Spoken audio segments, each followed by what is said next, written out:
Before I start my set tonight, guys, I want to congratulate Whitney Houston on 11 months of sobriety. She did it, guys! She did it. Let's give a cheers. Oh, hey, how do you make a nun cry? You rape her. I'm sorry. That was inappropriate. My mom wrote that joke. I'm sorry. I'm really sorry. Do you ever have that one person that, like your one friend that's just really inappropriate all the time? You ever have that? Like, that he just tells you, like, inappropriate sex stories all the time? Even though you didn't ask? But he describes them in intimate detail? Like, what's he want me to do? Whip it out and start batching right there? Like, oh, what'd you do? Did you fuck her? Did you fuck her? Oh, yeah, you did. Oh.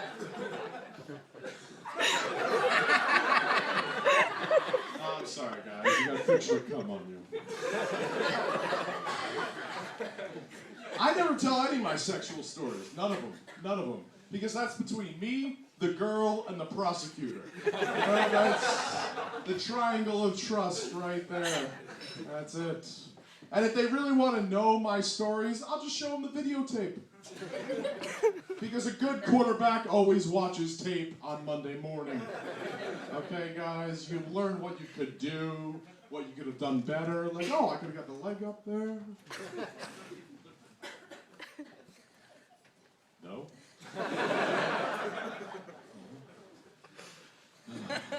Anyway, speaking of dating, do you guys ever do online dating? Ever do that? I'll tell you what. No, you're shaking your head. You're just the one guy I see. You're just like, no.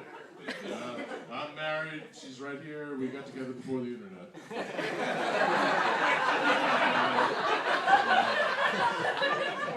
The first Bush was in office, and it was great.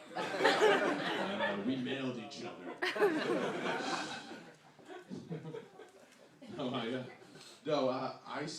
I did internet dating. I did. And let me tell you something. It is really hard to fuck women on LinkedIn. It is. I had one woman email me about an internal position. I was like, oh, shit, yeah! Totally misunderstood what she meant. Totally. Like, yeah, I got the job, but not the job I was looking for, you know what I mean? Sorry. Happy New Year, guys. Happy New Year. Happy New Year. I don't know about you, but I'm so happy to see 2012 go away. Because mine ended on a really awkward note. Really awkward. You know that kind of awkward that stays with you for years? Like walking in on your grandparents fucking? Yeah, there's not enough whiskey in Ireland to get rid of that memory. Yeah, but it happened to me. It was December 28th. I was walking down the street, and about 150 yards ahead of me was this girl, all right? And she was looking good. And as we're getting closer and closer, my thoughts are getting dirtier and dirtier. Until we got about 10 feet away from her, and I realized she was 13 years old. I know, I was disgusted too. Until I realized, that's too old for me. I like them young, guys. Like a fetus would be perfect. The problem is you never meet a fetus at a bar. And if you do, it's always in a trash can or a toilet. I'm sorry, I'm just thinking about my prom. But yeah, it's 2013, guys. You guys make New Year's resolutions? You guys make New Year's resolutions? You fucking did, you liars. You fucking did. I did. You know what my resolution was? To stop pissing in my neighbor's mailbox. That's what I got tongue-tied on the punchline. My resolution was to stop pissing in my neighbor's mailbox. Yeah, that's going pretty good. You know, I slipped up 2-3 dozen times. Like it's my fault his dog won't shut the fuck up.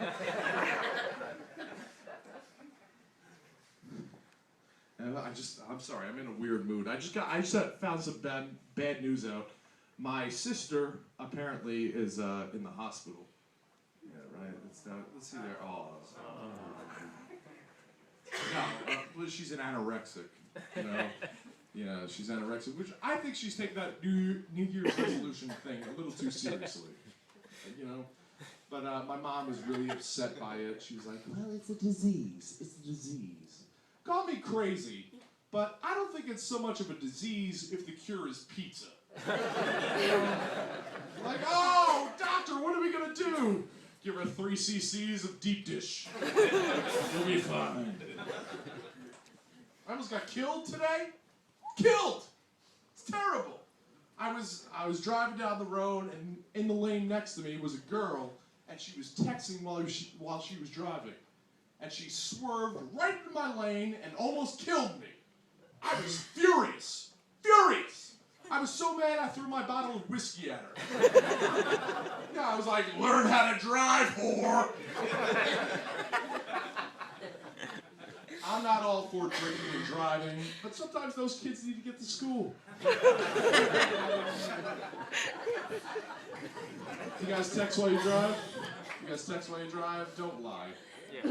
Texting while you're driving is like pissing in the shower. Everyone does it, no one admits it.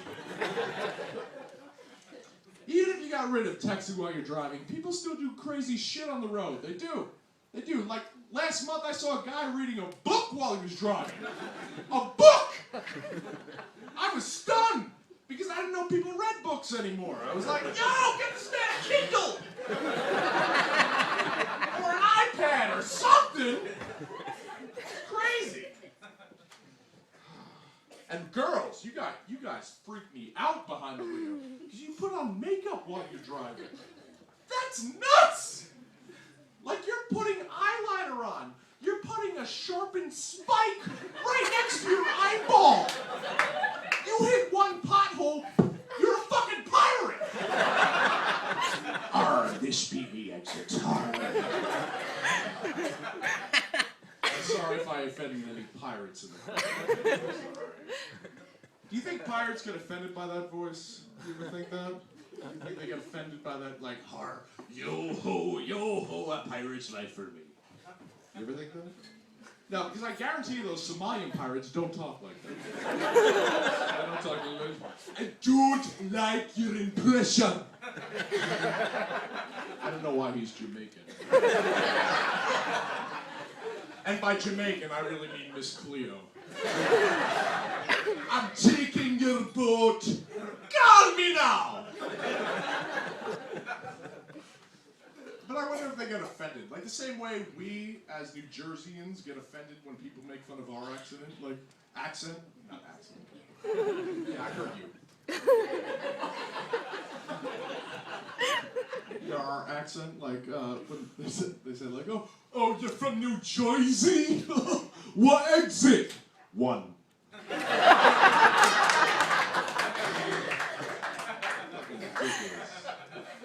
It's 2013, man. I'm trying to make some changes in my life. I'm trying to make some changes.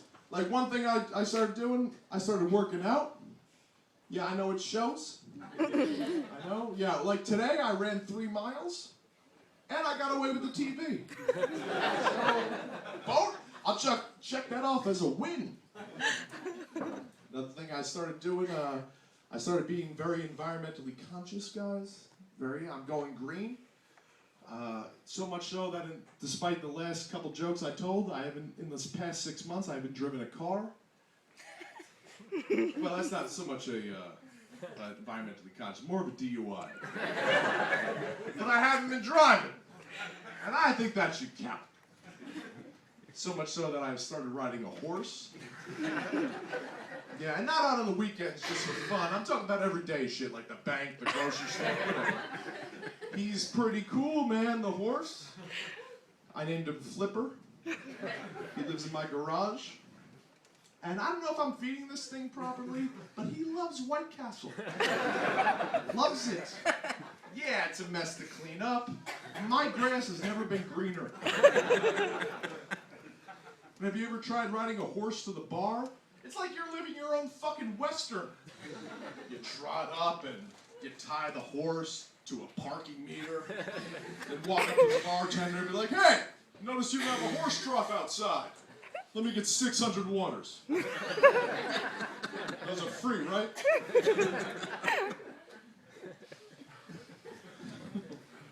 Thank you for laughing, it's such a stupid joke. I also started going to church every week. Yeah, church. Not for spiritual reasons, just because it gives me a place to drink on Sunday mornings.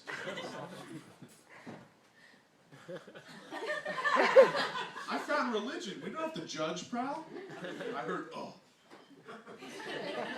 Yeah, religion. Yeah, I drink there. I bring a bottle of Jack, an Egg McMuffin, I wait for football to start. And it's very convenient, too. Because whatever money I spend on the whiskey and the breakfast, I just take out of the collection plate. Because God doesn't need help with his finances. But I do. It was really awkward last week because I brought Flipper with me. And he, right in the middle of the pre-sermon, he took a fat White Castle shit. Right in the middle of church. You try explaining that to a deacon. Miss. It's terrible. Well, it's my horse. He loves White Castle. I think it's the onions.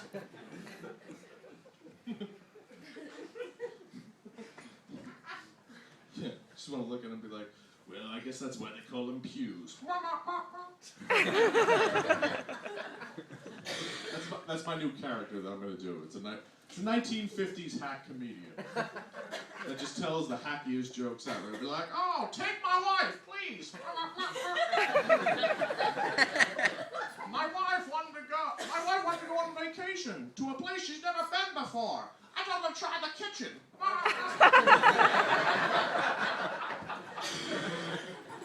My new character, guys. Anyway, so hold on a second. That's delicious. Yeah, but I had to make these changes, guys, because things were getting so out of control. Like, do you believe that in 2013 there are still members of the KKK and the neo-Nazi movement living in this state? How disgusting is that? And they wanted to charge me $400 just to join. What the fuck is that? Honestly. And plus their meetings are in the middle of bumblefuck nowhere. And do I get a stipend for gas? Oh, I think not. And plus Flipper can't ride that far. Sure he can, but it'll take him 4 goddamn days. And all they have at those meetings are shitty coffee and shittier donuts. Give me a beer or something. It's terrible. I thought hatred would be enough. Turns out it's not. You need hatred plus $400. And I'm not even racist. I even tried to join the Black Panthers. They turned me down. And they didn't give me a reason why, but I think racism. I just want to belong, folks. That's all I'm saying. And I know how you like how I threw Flipper in there. Just when you think a joke can't get any weirder, I just throw in that fictitious horse all over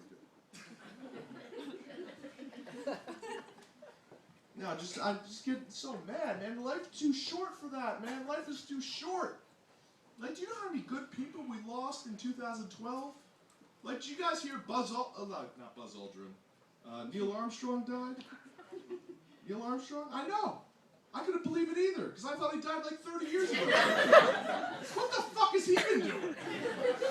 Well, then again, I guess once you're the first man to walk on the moon, everything else pales in comparison. In fact, if I was Neil Armstrong, every sentence I said, bless him, every sentence I said would end with, oh yeah? Well, fuck you! I walked on the moon! Good luck with your master's degree.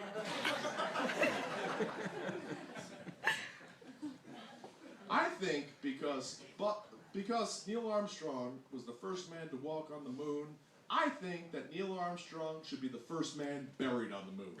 It's a great idea, right? Get Buzz Aldrin to dig that grave. He'll love that shit. He'll be all bitter about it. Be like, oh. 2 minutes earlier, I would have been the first man to walk on the board. Now I gotta be on Dancing with the Stars just to stay fucking relevant.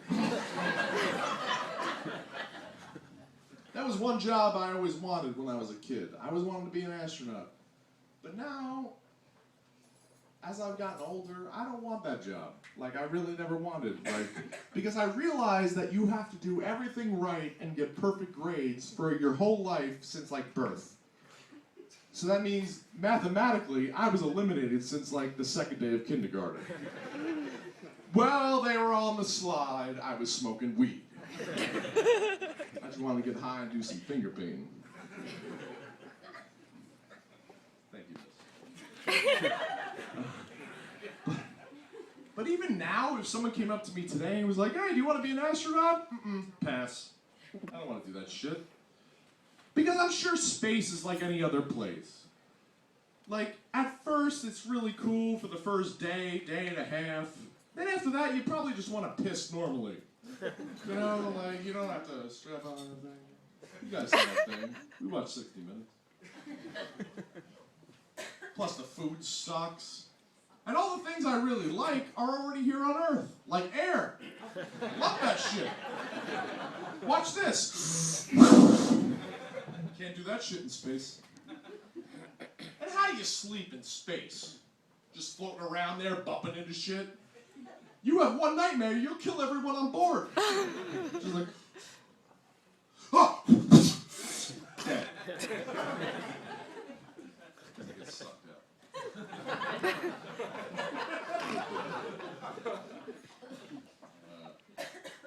I don't want that job.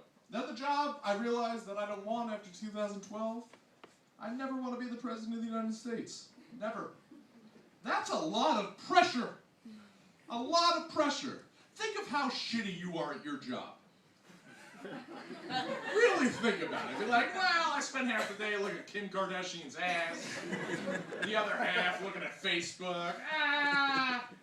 Now imagine every single person in the world not only watching you and depending on you, but also judging you at your job.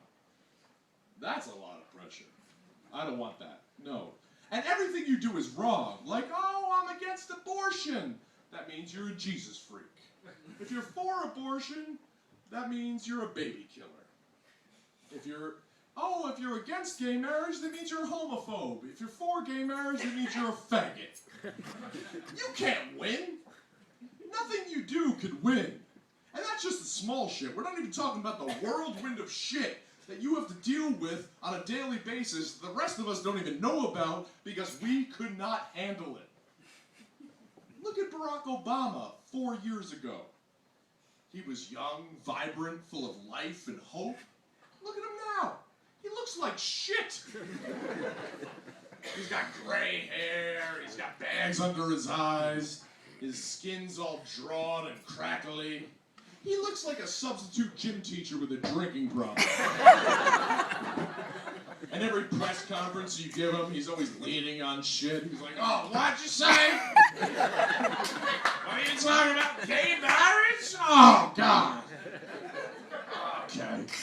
I just got off the phone with China, who wants to bomb Seattle for some reason. Oh, I haven't slept in 4 goddamn days. And right now, behind this curtain is a fucking alien. And you guys are still talking about the faggots getting married? Who gives a shit? I don't want that job. I may have it, but after 30 days, I'll throw the papers across the table and be like, I'm moving to Canada. I don't want that job. I don't want it. I wouldn't mind being related to a president, though. Like, if my brother was the president, that would be pretty fucking sweet. Because, you know, the president can give out as many pardons as he wants, right? That means for 4 years, I would not give a fuck. My life would literally be Grand Theft Auto. I'd be walking down the street with a rocket launcher and shit, like... taking down helicopters, like... getting into violent Scarface-style shootouts with the cops. And do you think I'd ever pay for a hooker again? Spoiler alert, no. I just kill her and move on. And I get arrested. And I would get arrested. Every single day. And as soon as I was allowed to use the phone, I let you guess who I'm gonna call. Hey, President Brother. Let me get a pardon, bro. Actually, let me get 3. I'm going to Vegas this weekend. It's gonna be great. I don't want to do that. I never knew what I wanted to do. When people said to me, like, oh, what do you want to do when you grow up? I had no idea. All I knew is that I wanted to have a big enough house that I could play Clue in real life. Like, hey, guys, everybody, you guys want to move into my ballroom? Everything's all set up in there. Wait a minute. Who killed my butler? Miss Scarlet.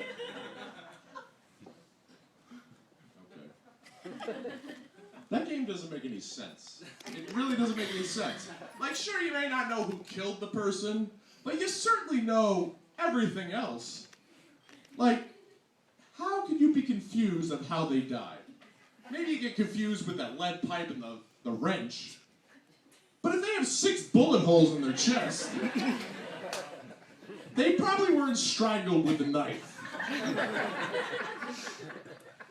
And if you found the body in the library, chances are they were killed in the library. No one's gonna risk getting caught dragging a body all the way from the library to the conservatory.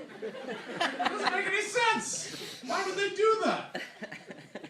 And what the hell's a conservatory? I've been in a lot of nice houses. No one's ever said to me, like my conservatory, bro? Pretty sweet, right? I say that because that's never happened. Because I don't know what a fucking conservatory is. You look like you got an answer. What's a conservatory? You look like, well, it's a greenhouse. Because it kind of looks at it in the board, but I don't know what it means. Anyway, not to get out of here. But, I'll leave you with this, guys. You guys ever go hunting? You ever go hunting? No one in here has ever gone hunting. No one's from Brooklyn. No one. Yeah, you're from Brooklyn? Yeah. She killed 17 people. Good for her. What up, Biggie? Big, I did it more time before I die. It's for hip-hop guys. I'm sorry, you guys are white. Except for that guy.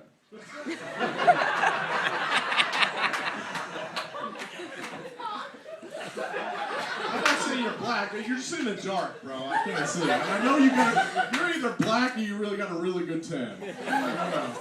You could be Italian. I don't know. GTO. I went hunt. All my friends have been trying to get me to go hunting, and I'm not gonna lie to you, I'm not going. Because there's a fine line between hunting and just getting drunk in a tree. And one of those, I'm gonna get up early for. But they keep coming at me the same argument, be like, yo, bro, it's for the sport of it. You gotta go for the sport of it. Like, well, you have an automatic gas-powered rifle with a laser scope and a hair trigger, and you're fighting a fucking deer. I hit one backing out of my driveway one time. For a second, I thought I was in Jumanji. Turns out I wasn't. The deer's just a fucking moron. You don't need a gun for that. All you need is a Volvo. But they always come back with the same argument, like, no, bro, I use a bow and arrow. Like Robin Hood, bro. That's the sport of it. Well, Robin Hood used a bow and arrow against people trying to kill him with bows and arrows. That's not a sport either. That's a war. You want a sport? Go into the woods with a fork and come out with a bear. Now that's a sport. Then I will be impressed. Here's my wife. But I went hunting one time in my life. I was 6 years old. My dad took me, and we were going, actually, ironically enough, bear hunting. And we went there, and I had the bear in my sights. And I said to my dad, I was like, Dad, I really don't want to kill this bear.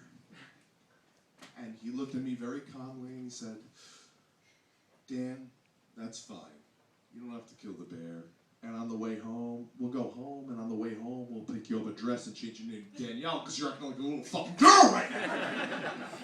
Squeeze the goddamn trigger. But what you didn't understand, I wasn't acting like a little girl. I just didn't want the other people at the zoo to be staring at me. Well, he said it was a zoo. I remember it looking like a zoo. To me, it looked more like a warehouse. I thought it was weird, too, because my dad was tying the bear to a chair. And I thought it was weird how we were hunting the bear with pistols. And my dad kept yelling about how the bear owed him money. And the bear kept yelling, no, please don't. I guess he was a really smart bear. But I shot him anyway. And, afterwards, my dad couldn't stop laughing. And he kept saying, like, oh, now you can't rat on your old man because I got one up on you. Whatever the hell that meant. I mean, I was 6 years old, okay? It was a long time ago. And plus, we were so fucking drunk. All right, guys, I'm Dan Farley. You guys have a great night.